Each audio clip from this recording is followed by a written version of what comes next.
Is Daily Blast Live. We're talking about what you're talking about. You all ready for this? This is a sham. No. Y'all, Just stop. Get real. Welcome to DBL. I'm Erica, holding space for our girl Tori. Now, we have to talk about how we live together in society because we all live by different social rules, norms, mores. You know, we're all kind of on our on different planets. But when it comes to standards, there's a lot of double standards. And let's be real, sometimes they can be really annoying. So today, we're focused on some that people shared on Reddit. So up first, if I can cancel an appointment, I get charged. If I'm walking out the door and they call and cancel, there are no consequences. Yes, I had that happen recently. I rented a car. Everybody knows I'm dyslexic with numbers. I rented it for the day before, you know, so I paid for an extra day. I wasn't going to pick it up. And so I went the next day to go pick it up, and they were like, your rental is gone, and we're charging you full price. So I'm like, wait, but I reserved that car for these 3 days. What if my weird thing is I just like to rent cars and leave them there? What, I can't. That does happen. That happens with hotels too. Yeah. I rented a day early and I didn't check in, and they canceled my reservation and charged me for the day I didn't check in and told me it was illegal to not check in, like that it was like a security issue or something. That I didn't check in. I was like, I paid for the night. Who cares if I'm in there or not? They care because they want to resell that room. That's what it is. Yeah. That is a double standard. All right, next up, being a morning person is considered virtuous and mature, but being a night person is considered disorganized and lazy. Jeff, how do we feel about that one? I don't know. I've had different. Yeah, I think it is kind of true. I would say I'm more of a night person in my 20s, you know, and I would say I was more disorganized. I'd say right now I'm more of an earlier riser, and I'm more organized, and my vocabulary's better. Said it. You're so articulate. But Al, how do you feel about this? Because I used to work nights, and I was kind of like a night person who became a morning person because I would start work at like 8 o'clock at night, and I would get home at like 8 o'clock in the morning. So I was both sides of it. But you're a comic, so you work very hard whether you're doing this show or you're on the road. So is it true that if you're working at night, you're less organized? Yes, it is. Absolutely. Okay, What's I thought you were open gonna stand at up night? for the night out. Where can you get some kale at 11 o'clock at night, Erica? You can still go to the grocery Nothing store. good. As somebody that lived it and loved it. That old saying, nothing good is happening after 11 o'clock. I was happy it wasn't, but I'm just saying it's not. Think about your diet, Erica, when you were working those nights, and what you have this morning. Is it different those diets? I had a lot of hot dogs when I worked late night. A lot of street meat. Yes, I had street meat. Okay, so what do you think about this one? I'm expected to make it through an entire workday while it's snowing, while children are allowed to stay home and drink hot chocolate. Listen, I gotta be honest, I have 2 kids. They never go to school. Never. I'm not kidding. I'm like, what is going on here? Parent-teacher conference, a week till Thanksgiving, Monday. I don't even know what you're talking about anymore. They just get off of school. It snows. It's too cold. I went to school. I sound like an old grandpa. I walked to school even if it was downpour, snowing. My mom's like, listen, you gotta go. Walk through the park and find a friend. I'm not even joking. That's how it was. Look for a man. He'll guide you. Yeah, I mean, honestly, there is something, and I guess it's better as a teacher, I really empathize, but there are a lot more days where I'm like, what do you mean you get a week after Thanksgiving? Yeah. Like the kids get a chunk of time. But also when we talk about double standards, yes, it applies in this case because we're talking about 2 different things, an adult and a child. Yeah. All right, well, another person shared this double standard. Oh, this is gonna be a good one. Alcohol is the only drug people look down on you for not using. If you don't drink, it's considered sus, as in suspect. What do you guys think? I think that's true. Yeah. I think that's true because I do dry January and I'm doing that right now. So people are like, why don't you just come over? I'm like, I'm not coming over for what? I'm not drinking. And they're like, that's weird. I'm like, why is it weird? I'm just trying to take care of myself. It's weird, like socially, how that shakes out. Yeah, it's interesting. I see it as a double standard, but for a different reason in that, like, alcohol is a drug, but like it's the only drug that you could get at like a Little League baseball game. You can get that drug at the movies. Like, it's all these weird places where it's like, and if you asked everybody that's ever lost a job or ruined a relationship, alcohol was at the center of it, but like, let's have it at weddings. Let's have it at office parties. I'm for it, but it's just weird that that's the drug we picked because it seems so volatile person to person. Well, it's also how we discuss it. You know, I'm a huge Bravo fan, and I watch all the Housewives shows. And some of the housewives have gone dry or sober, and they talk about it like, well, something must be going on. It's weird because she's not drinking. Like, that's the red flag. Her drinking or not drinking and working out is the red flag, not when she was like drinking too much and like kind of miserable. Right. I'm like, that is such a weird way to discuss it. And also, people, don't be going around questioning people's sobriety. Like, that is not for you to question. It is very, very strange. But it's the people who get together that are drinking at a snoozy, boozy brunch. And they're like, I can't believe Sarah. And it's, like, it's 11 o'clock in the morning and you're drinking. What are you doing? Jeff, I'm not going to get into my brunch rant, but everybody knows I'm like, at least be a G about it. And just, if you want to drink in the morning, go to a bar. Be a gangster and go to a bar and look at who's in there and accept that. Don't just because you got pancakes and you're willing to pay $80 for a meal that they literally give away free at hotels. You are in there because you want to keep drinking. So brunch is just breakfast with a drinking problem. I'm more of a hybrid girl. I'll do my pancakes, but I'm also not going to be shy about my drinking. Get those mimosas. Here's another one. I got to give you 2 weeks notice that I want to quit, but you can fire me at any point. I do take issue with this. I really do. As someone who has been fired numerous times. Yes. I'm looking at people like, the last time I was fired, when I really thought about it, I sat there and I was like, okay, but what are you going to give me? Because, like, you got to give me something. Right. And they were looking at me like, we have this standoff. I'm like, there's no way. There's no way that you're just going to sit here and tell me I do not have a job. I don't think corporations are allowed to just fire you on the spot anymore. Just from my experience, it takes weeks and months. If not years I think to fire because of somebody. stuff like that, but I've been fired on the spot. We don't work on the people. docks throwing fish into a bucket. I was in radio for years. Trust me. I know, but I think times have changed. I think times have changed. I don't know. I know a lot of unemployed DJs.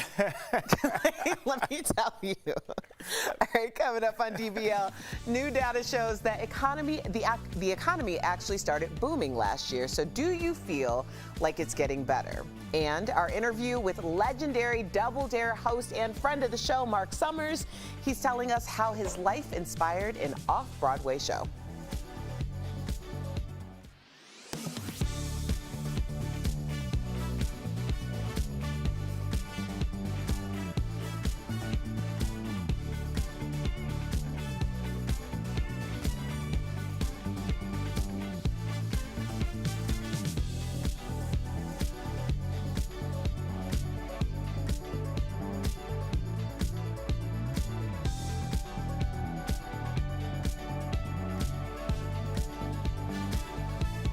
We're live. Yeah, Jeff, you really touched a nerve with the brunch conversation. But I'm just like, because when I would go to brunch, I'm like, why is this $88? Brunch is. I know, but there's just like people, like there's people. It's 10:35 or 10:40. There's people at brunch with their girlfriends getting drunk, but because it's called Snoozy Noodle or whatever, it's like got a cute name. It's okay. But really, you're drinking at 10:30 in the morning. What's wrong? Drinking. It's Tuesday. No, I'm just saying. No, Jeray, I'll tell you what's wrong with that. You need to own it. You're sleeping in the because there would be bars in LA that were basically grandfathered in, so they would close at 2 and open at 4. So like open at 6. So like people that like work third shift, nurses, EMT, construction workers, you would go in there and it would be like they would have happy hour. But it'd be like instead of like 6 to 9 p.m., it would be 6 to 9 a.m. And you go in there and it's like it's a different group of people. I think you're paying the money to not have to look at the ghost of Christmas future sitting across from you at the bar at the Cozy Inn. Shout out, man. Listen, I like a daytime drink, but on the weekends, you know what I mean. When it's Tuesday, it's like. Where's the line where it's becoming a problem? Yeah, well, I think that's where sports comes in. I think sports is another weird caveat where, like, if you drink 4 beers watching Friends reruns, they're like, we gotta check on Jeff. But if you're watching a Dodgers game, Well, It's a different- it's a listen. thing. I am guilty of, like, sometimes in LA it's a Saturday, but it's 9 in the morning and the World Cup's on. You're like, well, I gotta go to the bar to watch it.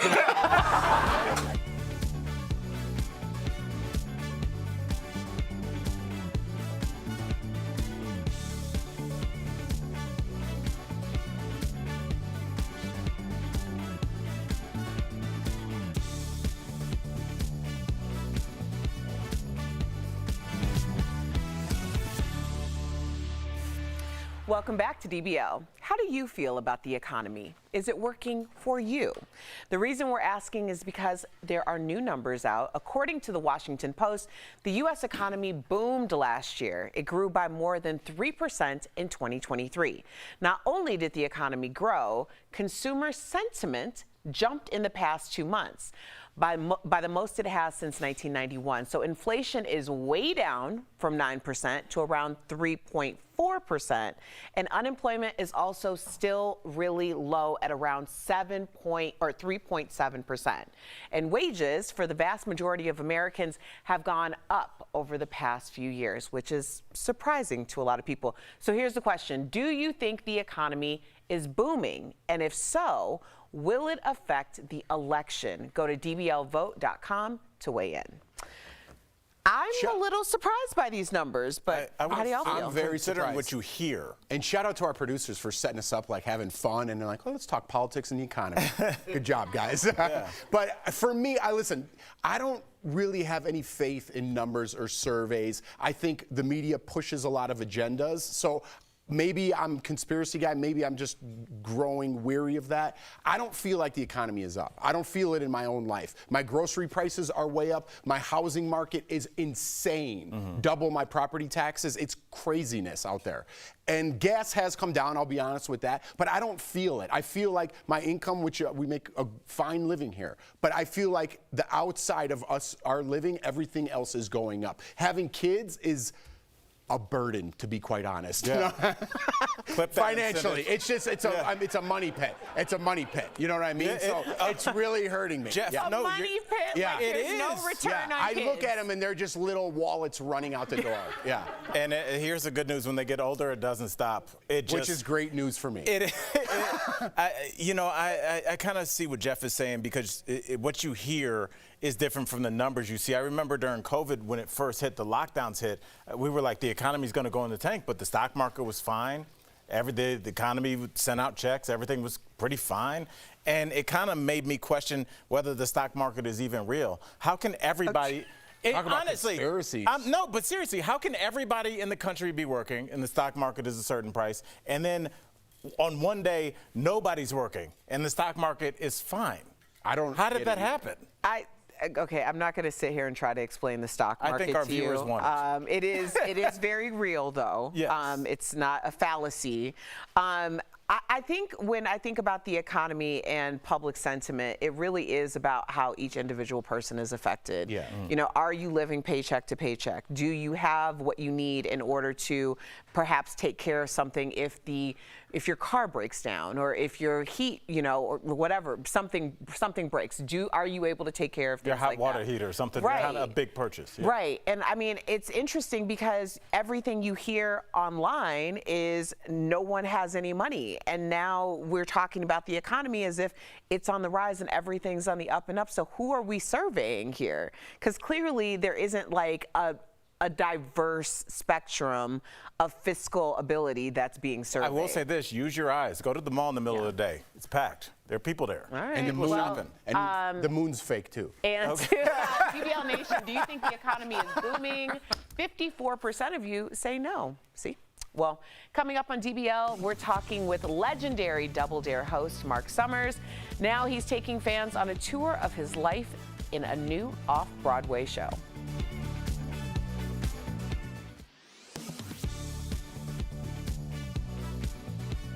Electronic highway sign humor is coming to an end. You can't be funny on those signs anymore. Have you seen the many headlines and social posts that say it's the end of the road for funny electronic highway signs? Like these viral messages meant to encourage safe driving. The posts claim the federal government is making sign writers be more pedestrian. But is the Federal Highway Administration really banning funny messages on electronic highway signs? Let's verify.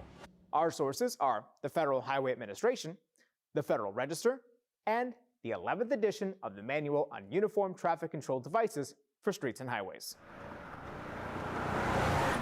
The Highway Administration has a road trip-worthy 1,100-page manual for every type of sign you see on the highway, including electronic ones. On December 19th, the Highway Administration released an update that says, messages that are intended to be humorous should not be used as they might be misunderstood. A Highway Administration spokesperson clarified to Verify that the update is just a recommendation, not a dead end, and does not include a ban on humor or pop culture references. Adding state transportation agencies should emphasize keeping drivers' attention on the road while using signs for safety campaigns. So, no, the federal government is not banning funny messages on electronic highway signs, but they are asking sign writers to pump the brakes when the update goes into effect in 2026. With your Verify, I'm Brandon Lewis.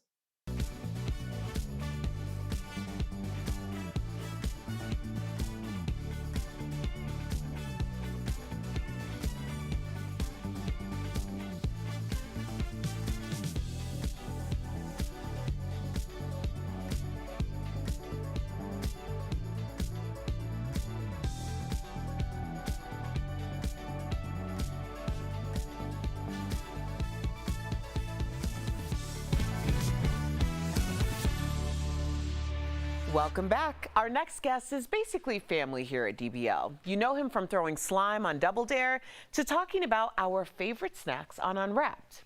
Now, his decades-long career can be seen right before your very eyes in his new off-Broadway show. Earlier, we chatted with Mark Summers. Please welcome back to the show. We miss him, Mark Summers. Yes. Well, this is super exciting. So your off-Broadway show has a format that's never been done before. So what can we expect, and how is it unique to your story? What's unique is, and we've done some research, and we think we're right about this, that it is about the history of what it is I did to get from point A to point B. But unlike any other show, in the middle of our program, a game show breaks out. In fact, a couple of times it does. And we actually pick people out of the audience to relive some of the things they might have seen when they were growing up watching me on Nickelodeon. How fun. That is so cool. You know, I hope, Mark, you take a second to really acknowledge what you've done. This is the crowning achievement. I'm really happy for you. Aw, ow.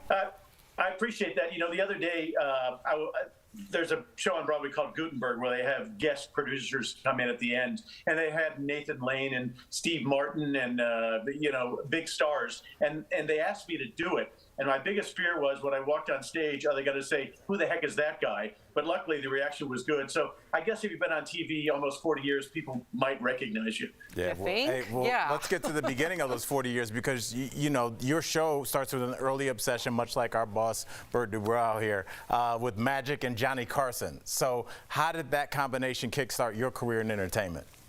I grew up in Indiana, and I wanted to be in show business, and I was obsessed with Johnny. He was doing a show called Who Do You Trust? I used to watch it when I came home from school, and found out that Johnny was a magician.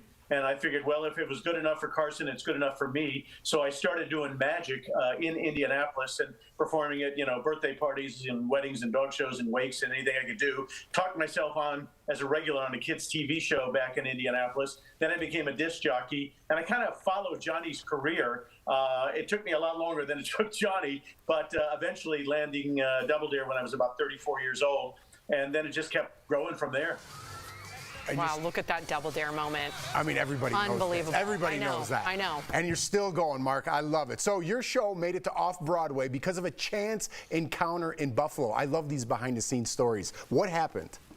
You know, people say, you know, how does this happen? And it was a freak accident. We had played a place in Pennsylvania earlier in the summer, and it didn't go particularly well, and I was going to cancel Buffalo. And they said, oh, just come and do it. And I said, I'll do a week, and if it doesn't work, I'm going home.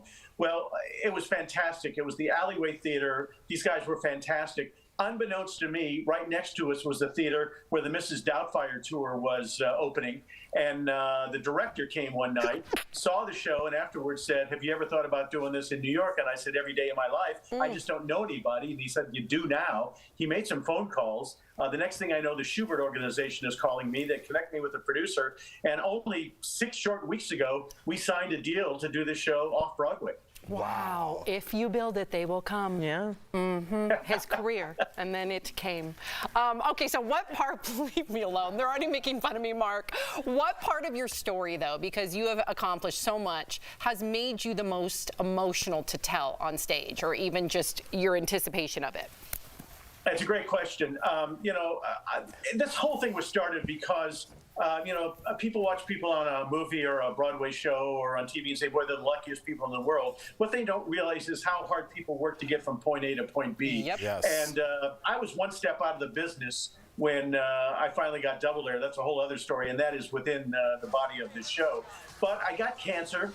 I was in a car accident where I broke every bone in my face. Ooh. And the focus is the fact that I get hired to do the messiest show on television, and I had something called obsessive compulsive disorder and had to overcome that. Wow. So the show has a base about talking about overcoming obstacles, and why do some people kind of escape and retreat and don't do it, and why do others pursue and like all of you on that stage right now and become successful. That is beautiful. Beautiful. We love you, Mark. You got to come back and visit us. So Thank you for joining us. Congrats, DBL Nation, Mark's off-Broadway show will begin its 16-week limited run on February 14th. A lucky day. Yeah. Erica's birthday.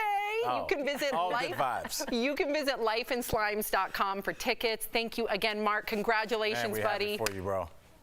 Thanks for everything. Good seeing you guys. Thank you, man. We'll be right back.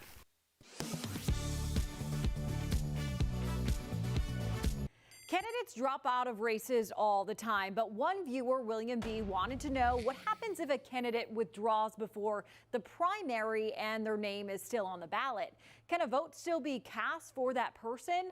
Let's verify. Our sources are Mecklenburg County Elections Director Michael Dickerson and the North Carolina State Board of Elections. In North Carolina, any person who has filed a notice of candidacy for an office has the right to withdraw it, according to the Board of Elections. Candidates must complete a withdrawal form, and they have 3 days before the close of candidate filing to submit the paperwork. But what happens if a candidate's name is already printed on the primary ballot before they drop out? So after that, your name is printed on the ballot and your name and votes for you will be counted. And if that person ends up winning, Dickerson says there's an official process for that too. Then it would go to the parties to nominate somebody individually from their executive committees to be on the November general election ballot. Dickerson says this is very rare and has never happened in Mecklenburg County. But what if a candidate dies before Election Day? Dickerson says the process is generally the same.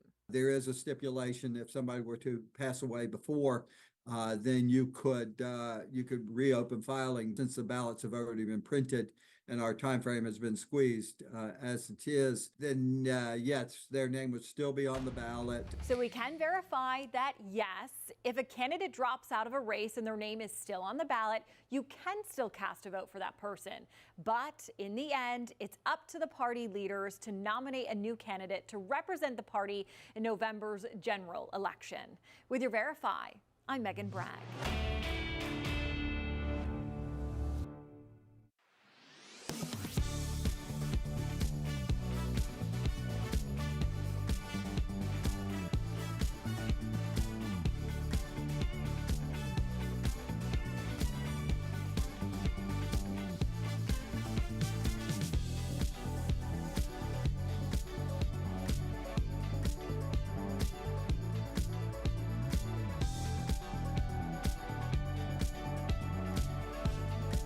Former President Donald Trump has won the first 2 contests in the Republican presidential primary and is the odds-on favorite to once again win the nomination. That would set him up for a rematch against President Joe Biden in November. Verify viewers emailed us to ask, if Trump gets elected president again, could he serve 2 more terms? So, using these sources, let's verify. The answer is no. Trump could not serve 2 more terms as president if he gets elected again. The 22nd Amendment of the U.S. Constitution establishes term limits for presidents. It says, quote, no person shall be elected to the office of the president more than twice. Trump was elected president once already in 2016, and if he won again in 2024, that would make him ineligible to be elected a 3rd time. Only one president has ever served 2 terms that weren't back-to-back, Grover Cleveland. He was first elected in 1884, but lost in 1888 and ran and won again in 1892. With your Verify, I'm Casey Decker.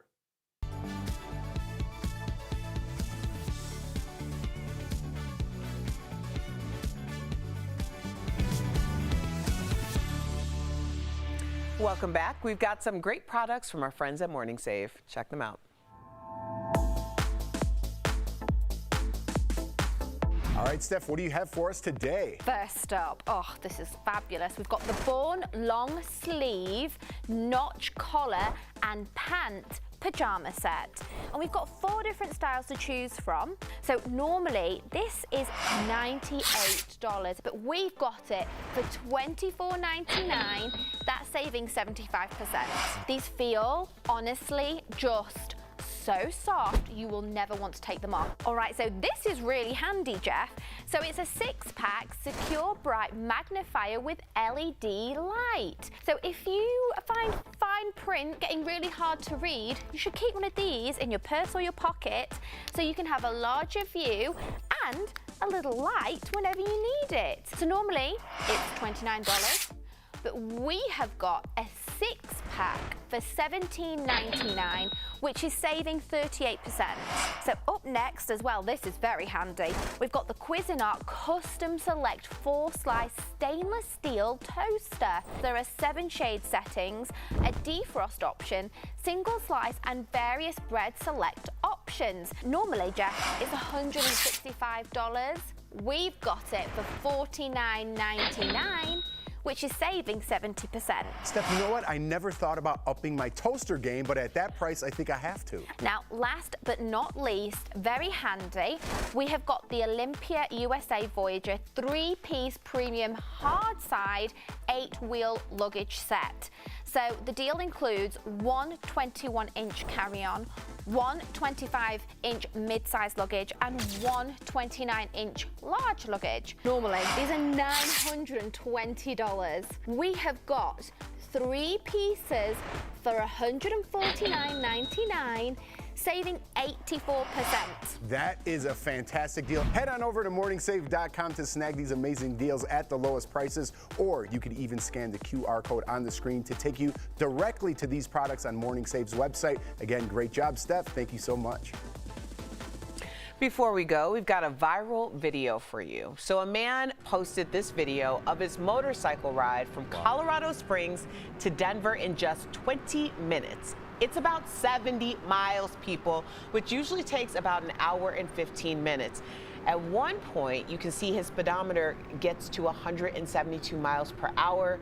Now the police have an arrest warrant out for him. So why would he post, or she post this video? Internet clout. Well, yes. Wow. Be careful out there. See you tomorrow.